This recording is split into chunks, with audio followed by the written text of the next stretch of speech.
Alrighty guys, welcome back to Hippo Supercoach, and today I'm doing a different video.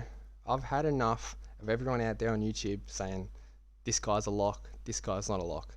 I'm going to talk about how to fucking win Supercoach and not be a sheep like everyone else, alright? So mark my words, nobody is a lock in this game. Now there's people that are close and there's people that are great picks. Josh Dunkley, Will Ashcroft, Ron Marshall, they're the only ones I would consider almost locks. Alright, even I'll say someone's a lock, I don't mean they're literally a lock. There's no one in this game that is a lock, and if people say, oh, you don't have him, you're stupid, they're just fucking idiots, alright? So, let's talk about people that were locks last year. Let's start with Jaden Short. What did he average last year? He was a lock, he was supposed to go massive last year. Jaden Short, let's have a look at him. 2021, supposed to be a top 6 defender. 2022 I should say. What did he average? Oh, 98. Yeah, no, lock. Let's have a look at Whitfield. Now, these are all guys I started, by the way. Lockie Whitfield, what did this fucking dickhead average? 86. Oh, yeah, what a beast, man. Nah, lock. 100% lock. Another one. Jack Crisp. My favourite. What did he average? 94. He was supposed to go 105. What happened to that? What happened to that lock? So no one's a lock. And I know there's going to be players like Chris, Whitfield and Short this year in locks. And who are they going to be? We don't know. But I know for a fact there's going to be players out there that are traps and we have no idea. Just because the whole mainstream community is saying they're locks when they're fucking not locks. Let's have a look at Butters.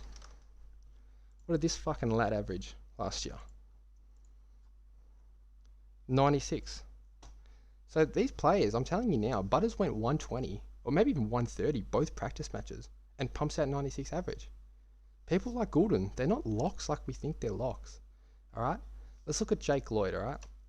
Jake Lloyd last year. Going into last year, I think he was about 600k, maybe just under. Let's look at his 2021 stats. He averaged 108. I think he was D1 or around the mark.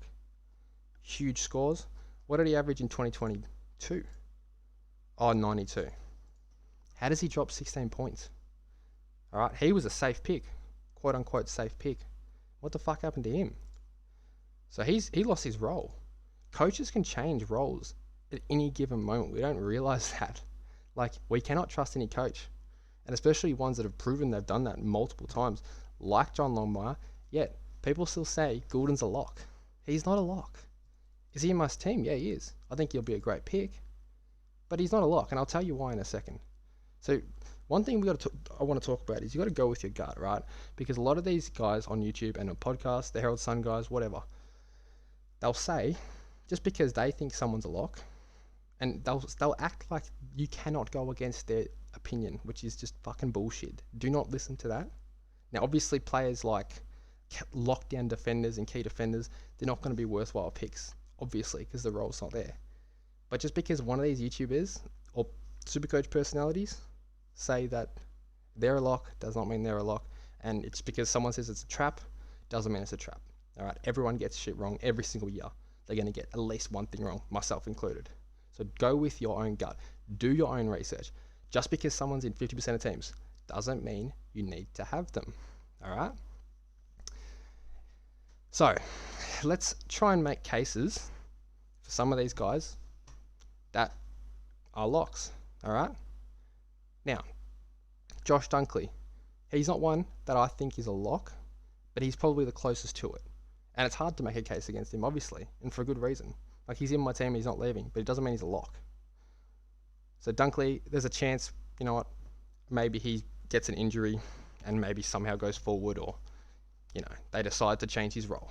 Who knows, maybe kicks a couple of goals in, looks better at training in fucking forward line or something, and then he somehow they move McCluggage into the midfield instead of Dunkley. Who knows? It's not going to happen. We don't think it's going to happen, but it could. All right, let's go down. Tim Taranto. So Tim Taranto, he barely increased his CBAs from this year and last year. All right, what did he average last year? Let's have a look. 2022, he averaged 91. And I think his CBAs only went up 10-20%. He's going to have to jump up quite a lot to be relevant this year. And I know he pumped out a 120 against a good midfield, and he's in my team. But he's not a lock, okay? Let's look at Connor Rosie. So someone I have been pretty off all preseason, and everyone's been like, oh, lock. You don't start him, you don't know what you're doing, blah, blah, blah. All right. Connor Rosie, are you a lock? So before we actually look at his scores, now, the second practice match, he looked great. He had 80% CBAs. I think he scored 120 or 112 or something. Cool. I'm happy with that. I'd be really happy with that as an average. 80% CBAs, I mean, the role's clearly there. But the first practice match, he barely had any CBAs. He looked terrible. He looked completely lost. And I heard someone on Twitter say he looked great. I don't know what game they were watching. I really don't. To me, he looks terrible. And I just think he's similar to Goulden in the fact that he's clearly damaging as a forward. So he's not going to be a pure mid. I don't think he'll be a pure mid. But there's a chance he could be. Like the second practice match, he played essentially pure mid. So that's great. Anyway, let's look at some of his scores. So we know he moved into the midfield round 5. But before that, 25, 48, 75, 57. They're scores that you would expect from a 100k player. Then he went 153. So he's moved into the midfield now, and he averaged 103. People think, oh, consistent scores from Rosie, 103, solid role, blah, blah, blah. 87, 74, round 7 and 8. What the fuck happened in these games? Was he still playing mid? What about the 46 against Geelong? Did he get injured? I actually don't know if he got injured or not. But if he didn't, what happened that game? What about the 76? Did he get injured that game as well? 98. Now, don't get me wrong, there's some good scores in here.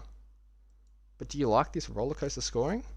And it's one thing if all the big scores are in the back half. But look at these last 21 and 22. 67 and 76. What's the go with that? Like, seriously, what is the go with 67 and 76 against two pretty poor midfields?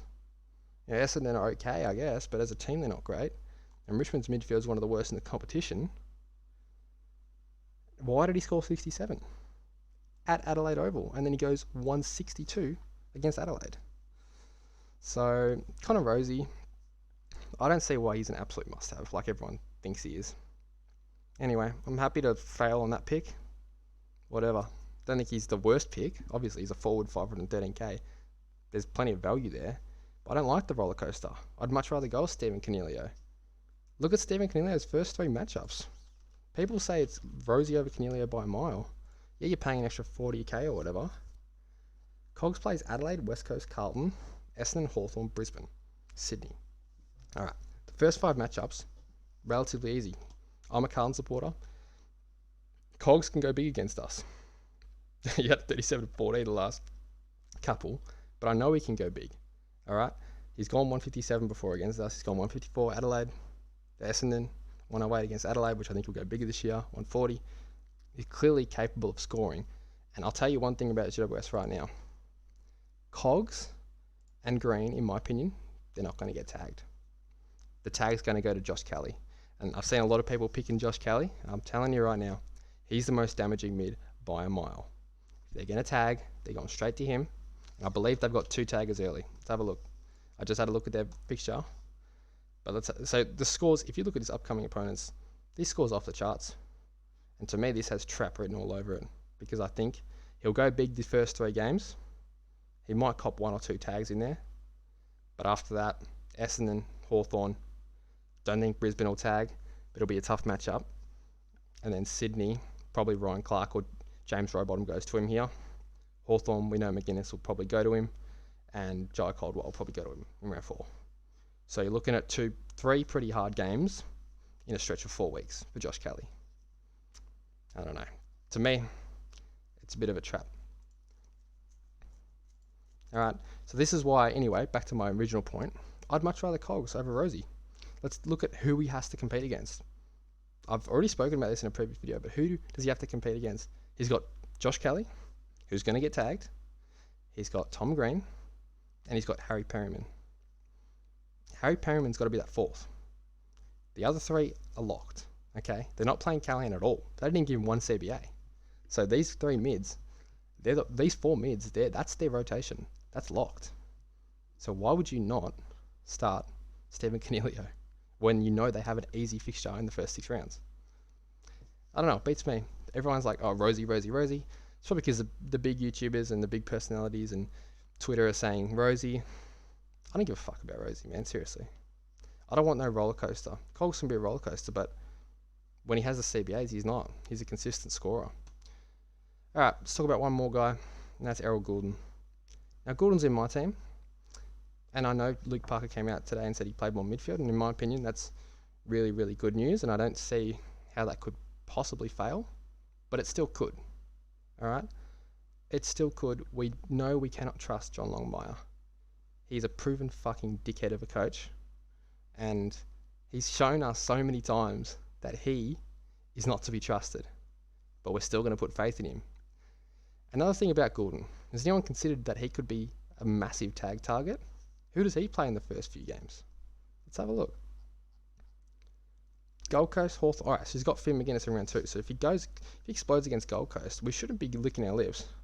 If anything, we want him to go a low 100 against Gold Coast.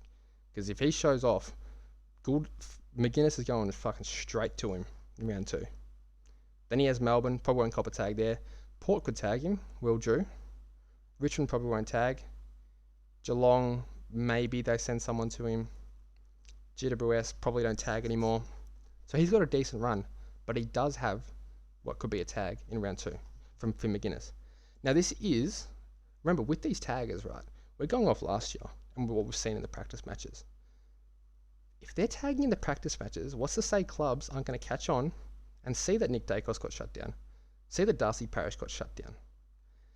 Why would they not tag in the real stuff? I think my gut says tagging is going to be a massive part of the game this year, and it's why I'm trying to avoid players that are going to get tagged. And it's easy to work out who they are.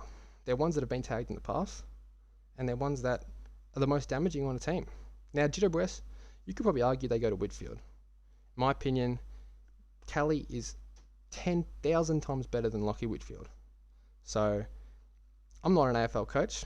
I'm not pretending to be one, but I know who I would send my tagger to if I've got a tagger. So, this is a rant video, no doubt about it. But I think you've got to listen to some of these points.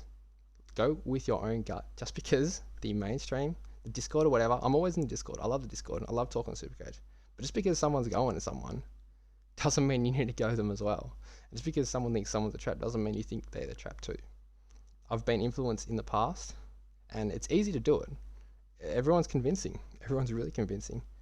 But I'm telling you now, there's plenty of locks in past years. Locks that are fucking traps in the end. So go with your own gut. It's the only way to win this fucking game. I know what it takes to make top 100. I know what it takes to make top 75. Did it in 2020.